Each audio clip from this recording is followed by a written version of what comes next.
Pretty rough spot. I think his line is to just check and then fold. But Pavel does have a losing hand. I suspect this will go check, check. That's what I would suspect. Pavel trying to work out how you missed that one. That wouldn't make a very good video, though, would it? Hello, everyone. I'm Jonathan Little for PokerNews.com. Make sure you check them out for all your poker needs. Here today, going over a hand from the heads up portion of the Party Poker Live main event that took place in 2018 in Germany. We are playing about 34 big blinds heads up featuring 2 world-class players. Let's take a look. Here we have Viktor Blom, Isildur. If you are not familiar with Isildur, you have been living under a rock. When he was 15 years old, he ran up a $275,000 bankroll. And then he lost it all within a week. Since then, he has been playing the absolute highest stakes heads up against many of the absolute best players in the world, including Patrick Antonius, Tom Dwan, Phil Ivey. He really will play anybody. He'll play multiple tables at a time, multiple games at a time. He gets in there and battles. It's always a pleasure to watch him play. He is a loose, splashy, aggressive player, and at my training site, pokercoaching.com, I actually hired Jonathan Jaffe. Jonathan Jaffe is a world-class heads-up player as well. He gets in there, he battles hard, and we have content from him explaining how to play this hyper, loose, aggressive, maximally exploitative strategy that Isildur seems to employ to some extent as well. So make sure you check that out at pokercoaching.com/free to get your free trial membership. Here, Isildur has the King 6 offsuit on the button. Let's take a look at what he does. Isil with King 6. He comes in for a raise. Pavel has Queen 7 suited in the big. We are playing 7 million, 14 million, so slightly difficult blind levels here. Isildur raises up to 35,000 with the King 6 offsuit. If we look at the GTO strategy, I'm not exactly sure which strategy Isildur is using, but it's probably something similar-ish to this, where he's using a very mixed strategy, raising some of the hands in red, limping the hands in green, and folding the hands in blue. You may say, where are all the folds? Turns out when you're playing heads up with an ante in play on the button, you get to play a whole lot of hands, and Isildur fully realizes this. So he does raise it up. See him going anywhere. And now here we have Pavel Plesuv. Sorry if I'm messing up either of these players' names. I was not familiar with Pavel before this final table, but he has about $4.7 million in live tournament earnings, including a WPT title. He is clearly getting in there, battling, and he is heads up against one of the best. So let's take a look at how this hand goes down. Pavel's going to call this hand the vast majority of the time, I have to imagine. There's really no other option with this type of hand. Suited, decent cards. Call and see the flop. To 35 million. Pavel calls. While the dealer is getting the flop ready, do me a quick favor, click the like and subscribe button below. Also the notification bell. I'd appreciate it. Ding ding.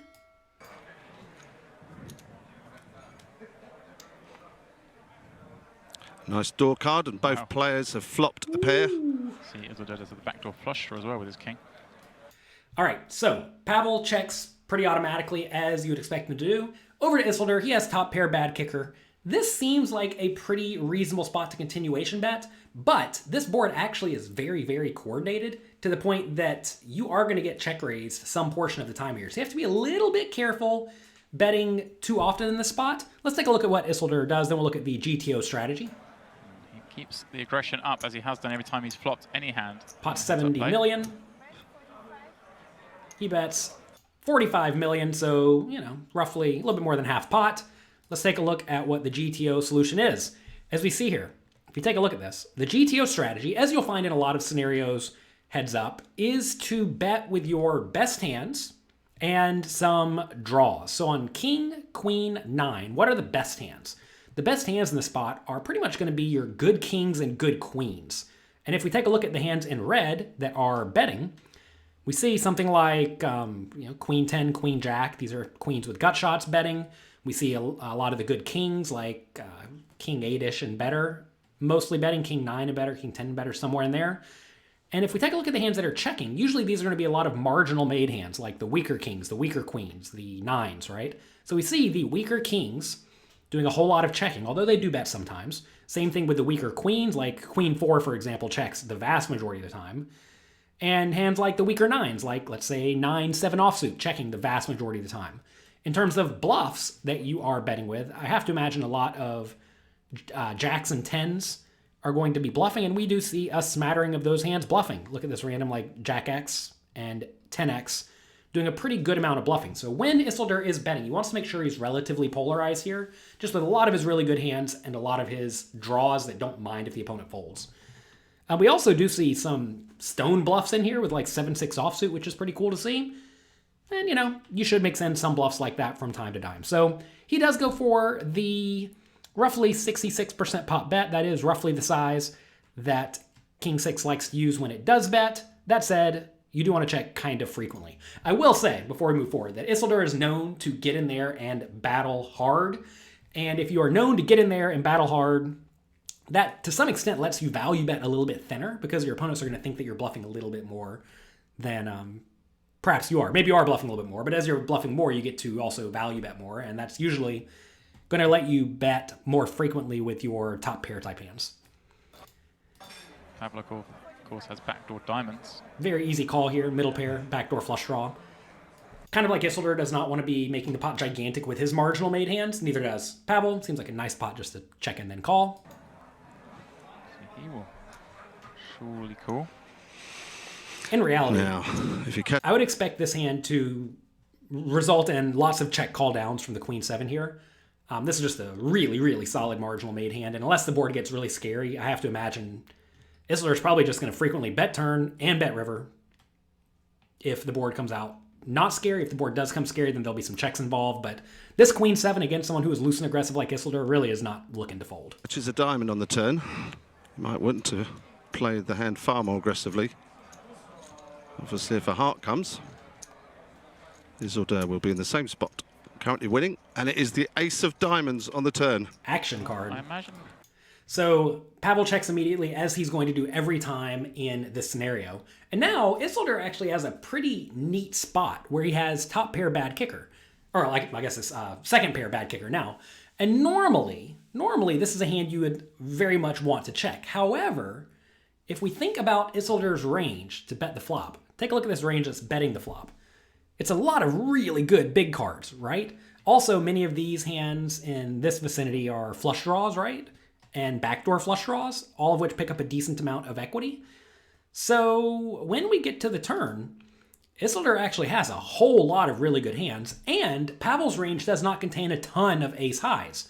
So Pavel, out of position, is really, really, really capped at this point, meaning he probably has a weak king or marginal king or worse. So see, if he has a whole lot of marginal kings and worse, then that allows Isildur to bet very, very frequently. This is an uncommon spot where you're going to find you're betting a ton on the turn. And we see King 6 offsuit, if it does find itself here, is a hand that does not mind checking. It's checking about half the time. But when it does bet, it can go for a solid 2/3 pot size bet, as you would do with, again, a lot of your really premium hands, and then also a whole lot of jacks and a whole lot of 10s. And notice that the whole pile of jacks and 10s are bluffing on this turn. What a lot of people do wrong in this spot is they do not bluff nearly often enough. If you give them a hand like Jack 6 here on this King, Queen, 9 ace board, they're going to think, well, the opponent called a flop bet, they probably have something. But in reality, this is a great spot to go for it. Pavel will check this and Isildur checks back. Pavel, Unless Isil thinks he can get his opponent to call with a worse hand. Or get a little bit of protection. It's okay to get your opponent to fold out a hand like 10-9 in this scenario, right? Because that hand has reasonable equity. He is cutting out a big bet. this is a big pot developing here. Pavel with third pair nut flush draw. Isildur again, using a great bet size, about 2/3 pot, as the solver recommends if he is going to go for the bet. Isildur putting a sizable bet there, 105,000. Currently winning with his king. Pavel obviously will call here. Does have a pair and the backdoor nut flush draw. So, look, I think calling is definitely the default play at this point with the middle pair and flush draw. But if you think Isildur will bet a hand like an ace or a king and then fold it if you shove all in, some portion of the time, I love a shove here. Also, if you expect Isildur to bluff the river a lot, meaning if you check call the turn and you miss, you're going to be check folding the river with your queen 7, right? If you're going to be check folding when you miss, then maybe it's better just to go ahead and shove immediately to not find yourself in that dicey spot. Now, of course, if you think your opponent's just going to be drastically over bluffing the river, you can check call turn and then check call river with your bluff catcher. But this is a spot where if you think your opponent will fold out a little bit too often, I love the idea of a shove. However, Isildur is known to get in there in battle, so I'm not sure that's quite the right strategy against him. Default strategy is definitely to call, though. For him to fold. It wouldn't surprise me if he raised. Well, I think raising just makes all the bluffs fold and every better hand still calls. Oh, That's where I would disagree a little bit. I'm not sure all the better hands call. For example, say you do give Isildur this king 6, and he faces a check shove on the turn. It's probably kind of close to a fold, right? Maybe even a hand like king 10 bets and then folds. Maybe even a hand like ace 2 bets and then folds. If we take a look at this, is Isildur betting the ace 2? Yeah, you see all the ace X's are betting, right? A lot of the kings are betting. These are all hands. Like Queen Jack is betting. Can Queen Jack really bet turn and then call it off? It's pretty gross, right? Maybe this could be a shove. That'd be a pretty sweet line, right? he doesn't. I don't think he's thinking Isildur's necessarily going to bet this big with just the king. If he knew that, he would raise, but I think he's expecting Isildur to check back. Wouldn't the ace have been a good card just to rep it, though? And, well, he's got a pair. If he had no pair, then I think he might try and bluff. So you have to be careful, heads up, that you don't try to analyze these spots by thinking, I see what my opponent's doing, therefore I know the right play. Because you got to realize, Pavel doesn't know what Isildur has, and Isildur doesn't know what Pavel has, right? That's the tough thing about poker. You don't know your opponent's cards. So you can't analyze poker by thinking, okay, if I know what my opponent has, what would I do? Because you never know what your opponent has unless they're awful. And here we're watching two world-class players play, right? So neither of these players are awful. They are playing their ranges, and it puts them in a pretty tough spot. So here Pavel has the queen 7 of diamonds. River comes off the 5 of hearts, completing the front door flush. Does not complete Pavel's flush.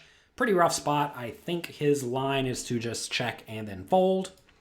But Pavel does have a losing hand. I suspect this will go check, check. That's what I would suspect. Pavel trying to work out how you missed that one. That wouldn't make a very good video, though, would it? He desperately get to showdown.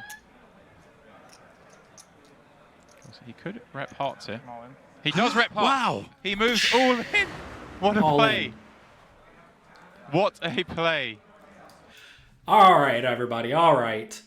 At this point, facing the all-in shove for about the size of the pot, heads up in the tournament, Isildur has to figure out if he should call with this bad bluff catcher or if he should fold. What would you do? I want you to think this through. Pause the video and write in the comments section below if you would call or if you would fold in this spot with this particular bluff catcher. Facing Pavel, strong player, I don't have any reads. Of course, if you know Pavel's insane, you call it off. If you know he's tight and straightforward and weak, easy fold. But assuming we don't know anything in this scenario, do you find the call with the king 6? Pause the video and write it below for me.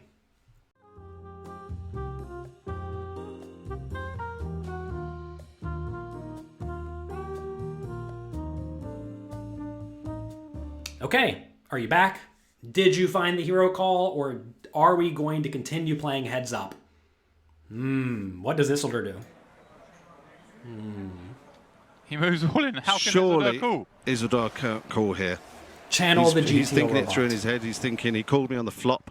If he caught the ace on the turn, surely he would have bet. Well, it's hearts or nothing. Raised. Yes, he's checking the chip count. Make a read. Use live pro skills too. Surely he can't call this. Why not?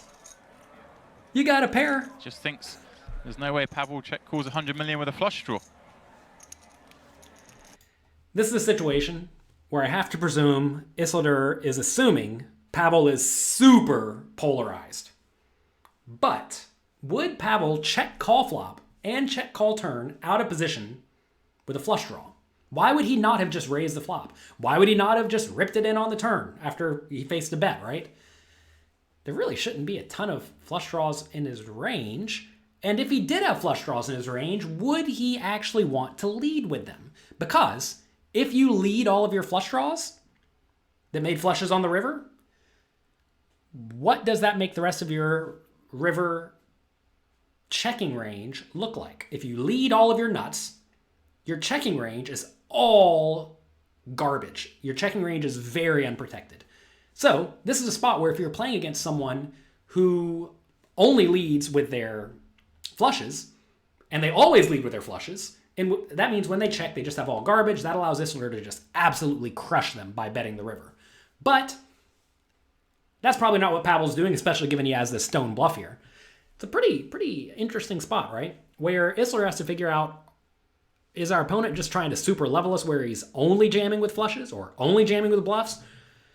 Is he playing some sort of abnormal GTO strategy? Who knows? This is actually a spot, though, where if you look at this through a solver, Pavel should have almost no leads. For the reason I said, when he leads, it just leaves his checking range hanging out to dry. But he's leading with something. Let's see if Isildur can find the call.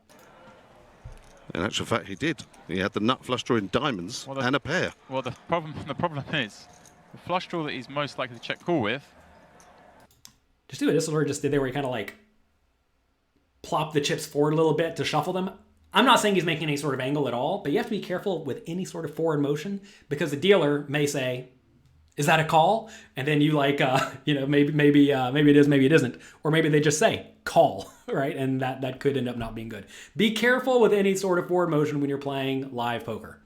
Pro tip for all of you would be the king high flush draw with a pair of kings. And Isildur has that blocked. That is what is playing into Isildur's mind here. If he had the king of spades, he would just have to fold this. There we go. Commentators found it. The magic card here for Isildur. The reason I think you got to find the hero call against good battling players is you have this king of hearts in your hand. The king of hearts blocks many of Pavel's logical flushes. Not all of them, but some of them, right? So when you have any king of hearts or ace of hearts or jack of hearts or 10 of hearts in your hand, these cards really make it less likely that your opponent has a flush. And if your opponent is saying, I have a flush or nothing, the fact that you have that king of hearts reduces the nut hands in Pavel's range just a little bit to the point that you need to start finding some calls. And I think this king of hearts is a very relevant card to the point that you just have to hero call off. It is worth noting you don't really want to have a diamond in your hand when you're hero calling because a lot of the obvious bluffs are busted diamonds. So the 6 of diamonds is not great, but the 6 is not such an incredibly relevant card, whereas the king of hearts is a super relevant card. And for that reason, I think it's a nasty call. He does have pretty much the only flush draw. He is seriously considering calling here, James. I can see why. I can see his reasoning, and he's right. What hand does he call with a flush draw? I do want to make it clear here, what a lot of people do wrong in Isildur's shoes is they do what the commentators do. They face a lead. How can I call? Fold. And then move on to the next hand without actually thinking this through. Remember, see how we thought this through a little bit, right? We try to think about Pavel's range. Does it really make sense to not check raise the flop or the turn with the flush draw? Like, those are going to check raise the flop or turn a decent amount of the time. And would they even lead the river? Probably not. And then also, Isildur's thinking, I have this magical king of hearts in my hand, blocking flushes. Kind of, if you think about this, everything is leading logically towards a call for Isildur. That said, Isildur's thinking it through. He's not just like snap calling or snap folding because this is a tough spot. You want to go through all of the thought processes to figure out if a call makes logical sense. Let's see if he can find it. Could, of course, be the nut flush draw. He would never lead the ace of hearts, I wouldn't think. That would be ridiculous. What's your feeling? I think he's going to... I don't think that Pavel should lead with like random ace of hearts X here because random ace of hearts just wins at the showdown and it can also check call off against a bet. The reason I think leading the queen makes sense is because you can make an ace or a king fold. You don't really want to lead here with an ace because if you lead all in with the ace, like what are you trying to make fold? You're not going to make 2 pair fold, right? Cool. On edge here. What do you think at home? I mean, like, this is phenomenal.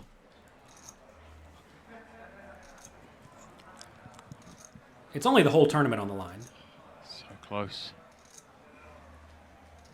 Pavel willing him to fold. This is for the title.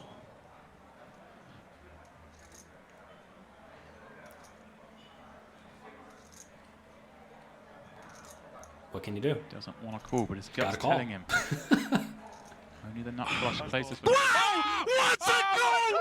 That's phenomenal! Oh my God! That is the greatest goal I've seen live here in Rosmerdorf. You saw it. Isildur made the call of the tournament. Made the call of the tournament. Great call, great win for Isildur. Nice job shipping the title. What does the GTO solver say? GTO solver says most of the kings find calls. All the kings with the King of Hearts find calls. Sucks, but sometimes you have to make the hero call, assuming you're against a good, strong, battling opponent, and that is what we had here today. So big win for Isildur. Congrats on that. And that's going to be it for today. I hope you enjoyed this video. If you did, do me a favor, click the like and subscribe buttons below. Also, you may think by the wildly high quality of these videos that YouTube pays me to be here, but you'd be wrong. Some of my income comes from about 3 feet on the other side of this camera here, and you can support me by checking out my training site, pokercoaching.com. Go there to pokercoaching.com/free to get a completely free trial. And if you do sign up, if you don't like it, ask me for a refund. We have a 100% money back guarantee. If I don't help you get a lot better at poker, I do not want or deserve your money. So check it out, pokercoaching.com/free. Good luck in your games. Have a great week, and I'll talk to you next time. Thanks for taking the time to watch this video. I hope you enjoyed it. If you want more strategy lessons, pre-flop charts, and interactive quizzes, make sure you get your free membership to pokercoaching.com right now at pokercoaching.com/free. I'll talk to you next time.